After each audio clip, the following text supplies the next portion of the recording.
Hi everyone, welcome to your channel control C control we.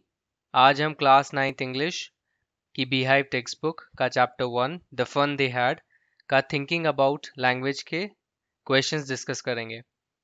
अगर आपने इस chapter के थिंकिंग अबाउट द टेक्स्ट के क्वेश्चंस एंड आंसर्स के वीडियो नहीं देखे हैं तो आपके टॉप राइट कॉर्नर में इसका लिंक है, उसे क्लिक करें और ज़रूर देखें। बिफोर वी प्रोसीड, अगर आपने हमारे चैनल को सब्सक्राइब नहीं किया है तो प्लीज़ सब्सक्राइब एंड हमें सपोर्ट करें। Part 1 Adverbs. Read this sentence taken from the story. They had once taken Tommy's teacher away for nearly a month because the history sector had blanked out completely. The word complete is an adjective. When you add ly to it, it becomes an adverb. Now, इस particular section में आपको adverbs के बारे में समझाया जा रहा है। एक एडवर्ब क्या होता है? An adverb describes action. So in simpler terms adverbs की डेफिनेशन ऐसे भी दी जाती है कि adverb is an adjective of a verb. So अगर कोई भी वर्ब को, that means action, so action का मतलब हो गया यहाँ पे कोई भी वर्ब, अगर किसी वर्ब को कोई एक वर्ड डिस्क्राइब करे जैसे एडजेक्टिव्स नाउन को करते हैं तो उनको एडवर्ब्स बोलते हैं। बट एडवर्ब्स सिर्फ एक्शन को डिस्क्राइब नहीं करते, they can also describe another adjective and they can also describe another adverb. Just to give you an example, if you say, for example, he played badly, तो उसने गंदी तरीके से खेला, बहुत खराब खेला।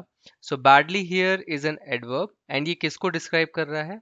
खेलने को। So this adverb is describing the verb played, so this is describing an action. So एक एक्शन को डिस्क्राइब कर रहा है। अगर मैं एक सेंटेंस लिखूं, he is an extremely bad player, so bad is an adjective and extremely here is an adverb. यहाँ पे एक्सट्रीमली एडवर्ब की तरह काम कर रहा है एंड ये किसको डिफाइन कर रहा है? बैड को। सो अगर आप एक्सट्रीमली हटा दे तो he will be a bad player, वो एक खराब खिलाड़ी है। But extremely when we add तो उसने एडिशनल इंफॉर्मेशन दी कि वो बहुत ही ज्यादा खराब खिलाड़ी, he is extremely bad. So this is another example जहाँ पे एडवर्ब एक एडजेक्टिव को डिस्क्राइब कर रहा है। And there can be another example where we can say he played very badly or extremely badly. So here badly is itself an adverb जो played को describe कर रहा है and very is another adverb जो badly को describe कर रहा है। So very badly मिल के played को डिस्क्राइब कर रहे हैं, बट here जो very specifically है जो कि another adverb है, so this is adverb number 1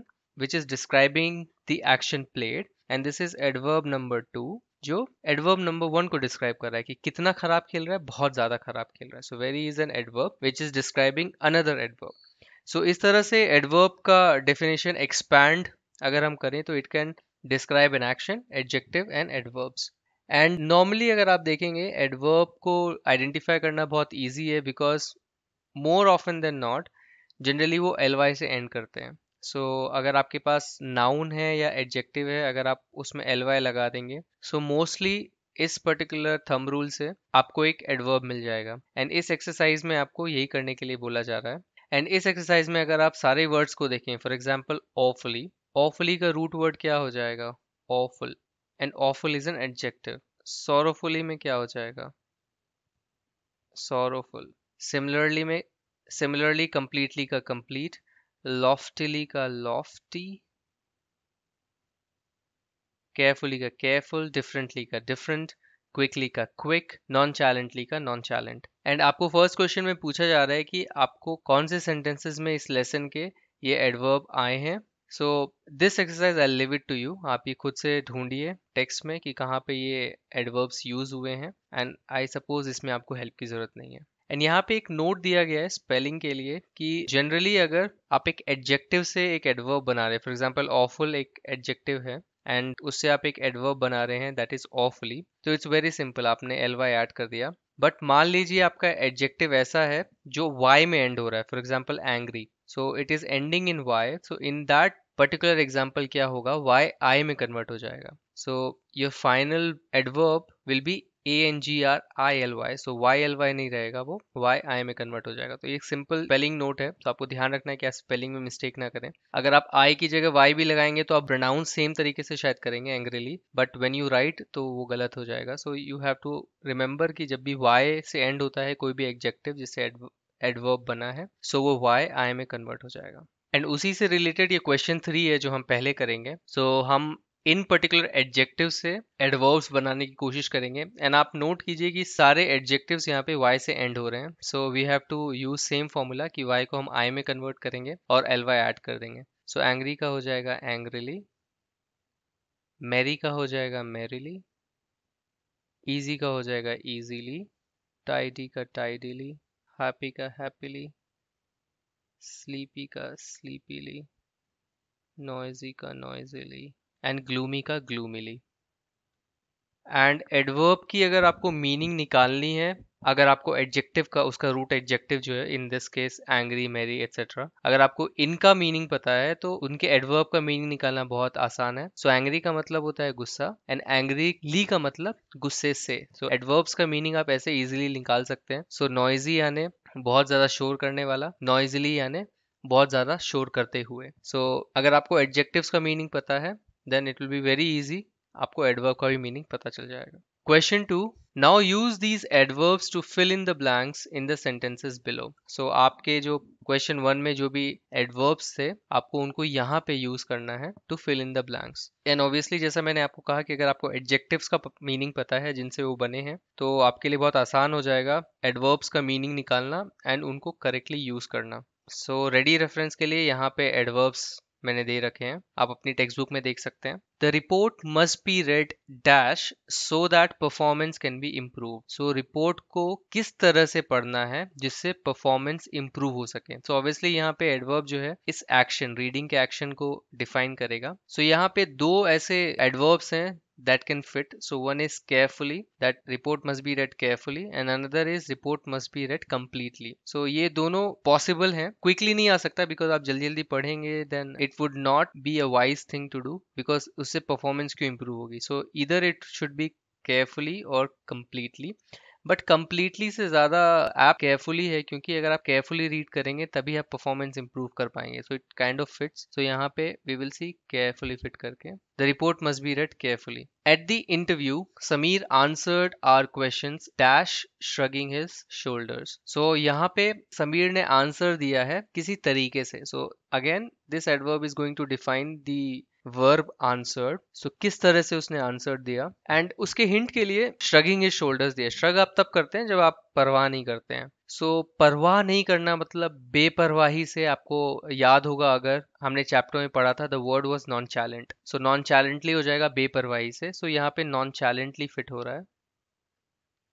and obviously हमें हिंट कहाँ से मिला, इस पर्टिकुलर फ्रेज से shrugging his shoulders. Third, we all behave dash when we are tired और हंग्री। सो हम किसी तरीके से बिहेव करते हैं, जहाँ पे आपको एडवर्ब डालना है टू डिफाइन दैट, जब हम या तो थके हुए होते हैं या तो हम भूखे होते हैं। सो कौन सा यहाँ पे एडवर्ब फिट बैठ सकता है। सो हम बहुत अलग तरीके से बिहेव करते हैं जब हम थके हुए होते हैं, या तो हम चिड़चिड़े हो जाते हैं या हम सैड हो जाते हैं। So we all behave in a different way. So differently यहाँ पे काइंड ऑफ फिट हो रहा है। So we can say differently. See ऐसे क्वेश्चंस मोर और लेस एलिमिनेशन वाले क्वेश्चंस होते हैं कि सारे ऐसे पॉसिबल ऑप्शंस को आपको एलिमिनेट करना है एंड देन जो बचे हुए ऑप्शंस जो बेस्ट पॉसिबल लग रहे हैं वो आपको फिट करना है। सो फॉर एग्जांपल यहाँ पे आपने केयरफुली और नॉन चैलेंटली एनीवे यूज कर लिया है एंड जो बाकी बचे हुए हैं उनमें से आप वन बाय वन एलिमिनेट करेंगे कि ऑफुली नहीं हो सकता, यहाँ पे सोरोफुली नहीं हो सकता, कंप्लीटली नहीं हो सकता, and then finally you will come and realise कि differently is the correct adverb. The teacher shook her head dash when Ravi lied to her. So जब रवि ने झूठ बोला टीचर से तो टीचर ने अपना सर हिलाया। तो किस तरह से सर हिलाएंगी, अगर आपको याद होगा कि चैप्टर में भी ऐसा ही एक सेंटेंस था जिसमें मार्जी की मम्मी अपना सर हिलाती है in that way, that is sorrowfully. So दुख के साथ बेसिकली, कि उन्हें बहुत दुख हुआ ये जान के कि वो उससे झूठ बोल रहा है। So it will be sorrowfully here. I dash forgot about it. So मैं भूल गया। एंड किस तरह से भूल गया, आई थिंक ये बहुत ही पॉपुलर सेंटेंस है जो हम यूज करते हैं डे टू डे लाइफ में कि मैं पूरी तरह से भूल गया, completely forgot about it. So completely best fit है यहाँ पे। Sixth, when I complimented Revathi on her success she just smiled dash and turned away. Now आपने रेवती को कॉम्प्लीमेंट दिया उसकी सक्सेस पे, तो उसने स्माइल किया इन सम वे और फिर वो मुड़ के चली गई। सो अगर वो अच्छे से आपसे बिहेव करती तो आपको थैंक करती, she would smile and thank you, और she would appreciate your gesture, but यहाँ पे वो मुड़ के चली गई। सो इसका मतलब उसका जो स्माइल है, उसका जो तरीका होगा, it will not be in that right और पॉजिटिव वे मोस्टली। सो अगर हम यहाँ पे ऑप्शंस भी देखें, सो लॉफ्टली एक ऐसा ऑप्शन है, आपके पर्टिकुलर चैप्टर में भी ये वर्ड आया था, जिसमें इसका मतलब है कि सुपीरियर वे में जब आप अपने आप को फील करते कि मैं सुपीरियर हूँ, then you say you are behaving in a loftily way. So she just smiled loftily, तो उसने ऐसा बिहेव किया कि वो बहुत सुपीरियर है, and then she turned away. The president of the company is dash busy and will not be able to meet you. So अब किसी कंपनी का प्रेसिडेंट किस तरह से बहुत ज्यादा बिजी होगा, so he is very busy, and if you remember awfully का मतलब होता है busy, so you will write here awfully. I finished my work dash so that I could go out and play. So मैंने अपना काम खत्म किया किसी तरीके से ताकि मैं बाहर जाके खेल सकूं. So obviously यहाँ पे ऑप्शन आएगा क्विकली, मैंने जल्दी जल्दी अपना काम खत्म किया ताकि मैं बाहर जाके खेल सकूं। Now if you see here, अगर मैं आपको ये ऑप्शन देता कि आप किसी भी एडवर्ब को 2 बार यूज कर लीजिए, या ऐसा भी कोई एडवर्ब है जो बिल्कुल भी यूज ना हो, so I finish my work completely भी करेक्ट होगा, क्योंकि ऐसा हो सकता है कि आपको कोई काम कंप्लीट करने के लिए दिया गया हो, आप पे कंडीशन डाली गई हो कि जब तक तुम काम पूरा नहीं करोगे तुम बाहर जाके खेल नहीं सकते। So I finish my work completely so that I could go out and play, so ये भी एक करेक्ट आंसर है। I finish my work carefully so that I could go out and play, maybe not, इतना ज्यादा correct option नहीं है, but as I said कि completely can be here. So इस तरह से आप एडवर्ब्स को यूज करने के लिए नए नए सेंटेंसेस पढ़िए। You can go to internet, check out different adverbs and देखिए उनका यूसेजेस कैसे होते हैं डिफरेंट सेंटेंसेस में। एंड इफ यू वांट कि मैं एडवर्ब्स के बारे में आपके लिए एक सेपरेट वीडियो बनाऊं, तो let me know in the comments, मैं आपके लिए वो वीडियो बना दूंगा। Part 2, If Not and Unless. Imagine that Margie's mother told her, "You'll feel awful if you don't finish your history lesson." She could also say, "You'll feel awful unless you finish your history lesson." Unless means if not. Sentences with unless or if not are negative conditional sentences. So यहाँ पे 2 sentences दिए गए हैं। पहले sentence में if not का use किया गया है, second sentence में unless का। and unless और if not का meaning same ही होता है, but दोनों के usages थोड़े different होते हैं, and दोनों negative conditional sentences में use होते हैं। Conditional sentences ऐसे sentences है जिसमें 2 different sentences होते हैं, and they are one is a condition to another. अगर एक condition fulfill होती है तभी दूसरी condition fulfill होगी। सो इस तरह से दोनों में एक कनेक्ट होता है। एंड नेगेटिव कंडीशनल्स में क्या होता है कि पहला वाला अगर सेंटेंस नहीं फुलफिल करते हैं तो सेकेंड वाला भी नहीं हो सकता। So for example, you will feel awful if you don't finish your history lesson. So first वाले केस में तुम ऑफुल फील करोगी, बहुत बुरा फील करोगी, अगर तुम अपना हिस्ट्री लेसन खत्म नहीं करोगी। सो कंडीशन क्या है खराब फील करने की, अगर तुमने हिस्ट्री लेसन खत्म नहीं किया। So it's a negative conditional. So if you're not going to do something, then this will happen. Second sentence ko you can rewrite, you'll feel awful unless you finish your history lesson. So even though यहाँ पे explicitly not नहीं आया है, but it is still a negative conditional, because अगर तुम history lesson complete नहीं करोगी तो तुम awful फील करोगी। उसको अलग वे में बोलने का तरीका क्या है, तुम awful तब तक फील करोगी जब तक तुम हिस्ट्री लेसन कंप्लीट नहीं करोगी। सो unless itself brings in the negative connotation. Notice that these sentences have 2 parts. The part that begins with if not or unless tells us the condition. The part has a verb in the present tense. Look at the verbs don't finish, finish in the sentences above. The other part of the sentence tells us about a possible result. It tells us what will happen. If something else doesn't happen, the verb in this part of the sentence is in future tense. You will feel. Now conditional sentences में क्या होता है कि अगर there are many types of conditional sentences for example, but इस example में एक ऐसा कंडीशनल सेंटेंस है कि first part is in simple future tense, and ये बताता है एक इवेंट के बारे में जो कि होने वाला है या होगा given the condition. And condition किससे डिस्क्राइब होती है, इफ नॉट या अनलेस से, and that condition will be in simple present. So the condition, जो कंडीशन दी जा रही है, that will be in simple present, और कंडीशन का रिजल्ट जो है वो रहेगा सिंपल फ्यूचर टेंस में, दैट इज द रिजल्ट। सो अगर इस पर्टिकुलर सेंटेंस से हम रिलेट करें, कंडीशन क्या है, that you have to finish your history lesson, so ये प्रेजेंट टेंस में है, so finish is in present tense, and result क्या है, you will feel awful, so you will, this is in future tense. Notice these two tenses again in the following examples. So इन tenses को हम वापस observe करते हैं इन particular examples में. First one is there won't be any books left unless we preserve them. You won't learn your lessons if you don't study regularly. Tommy will have an accident unless he drives more slowly. So जैसा हमने बोला था कि present tense में condition होता है and condition first sentence में क्या है, वी प्रिजर्व देम. हमें उन्हें प्रिजर्व करना है, प्रोटेक्ट करके रखना है. नहीं तो क्या होगा, पॉसिबल रिजल्ट क्या है, there won't be any books left. कोई भी बुक्स बचेंगी नहीं फ्यूचर में. सो वोंट क्या है, शॉर्ट फॉर्म है विल नॉट का. सो विल नॉट को we write it as won't, और हम बोलते समय भी विल नॉट नहीं बोलते, we say won't in short. So there won't be any books left unless we preserve them.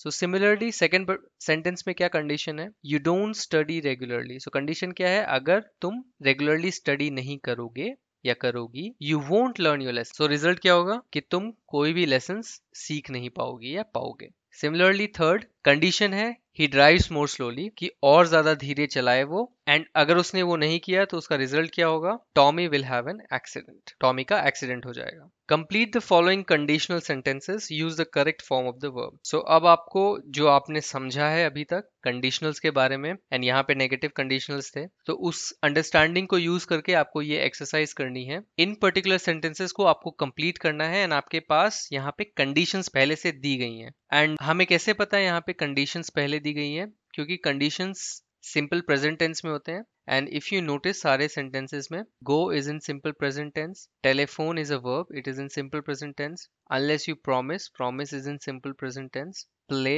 And then flies. So ये इंडिकेटर्स हैं कि ये कंडीशंस दी हुई हैं. सो हमें क्या लिखना है, पॉसिबल रिजल्ट लिखना है जो कि सेंस बनाएगा इन पर्टिकुलर सेंटेंसेस में. बट द मेन थिंग जो ये एक्सरसाइज आपका चेक कर रहा है, जो कॉन्सेप्ट चेक कर रहा है, वो ये है कि आप करेक्ट टेंस का इस्तेमाल करेंगे इन पर्टिकुलर रिजल्ट में, and that will be simple present. So if I don't go to Anu's party tonight, अगर मैं अनु की पार्टी में नहीं गया या गई आज रात तो क्या होगा. सो ऑब्वियसली आप ऐसे लिख सकते हैं अनु बुरा मान जाएगी. So it will be in simple future tense. So if I don't go to Anu's party tonight, she will feel bad, वो बुरा मान जाएगी. If you don't telephone the hotel to order food, अगर तुम होटल टेलीफोन नहीं करोगे खाना order करने के लिए, तो अगर तुम खाना ऑर्डर करने के लिए टेलीफोन नहीं करोगे तो क्या होगा, या तो तुम भूखे रह जाओगे या तो तुम्हें जाके खाना लाना पड़ेगा. So you can write anything, you can, आपका इस पर्टिकुलर सेक्शन में आप कुछ भी इमेजिन कर सकते हैं, but it should be in the right tense, that is future tense. So I can write you will go hungry.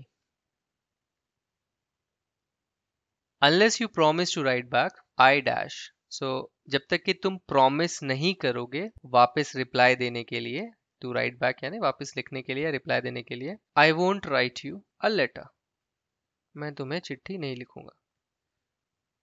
If she doesn't play any games, अगर वो कोई भी गेम्स नहीं खेलेगी, she will become dull. Unless that little bird flies away quickly the cat dash. So अगर वो छोटी चिड़िया जल्दी से उड़ नहीं जाती तो बिल्ली क्या करेगी, ऑब्वियसली उसे खा जाएगी या पकड़ लेगी. So you can write anything.